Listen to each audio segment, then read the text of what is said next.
ঢাকাই সিনেমার সুপারস্টার নায়ক সাকিব খানকে ভালোবেসে বিয়ের সময় ধর্মান্তরিত হয়েছেন নায়িকা অপু বিশ্বাস। শুধু তাই নয়, নিয়ম করে মানছেন ধর্মীয় সব অনুশাসনও। সম্প্রতি বঙ্গবিডি টিমের ইফতার পার্টিতে প্রিয় জুটি অনন্ত বর্ষা দম্পতির সাথে ইফতার করেছেন অপু বিশ্বাস। অপু বললেন, সেই 2010 সাল থেকে আমি নিয়মিত রোজা রাখি, 5 ওয়াক্ত না হলেও নামাজটাও নিয়মিতই পড়ি।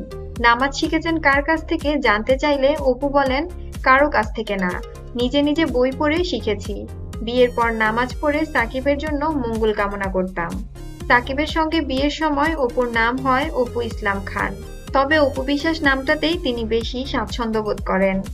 বন্ধুরা, সেলিব্রিটিদের এমন সব লেটেস্ট আপডেট জানতে আমাদের চ্যানেলের সাথেই থাকুন।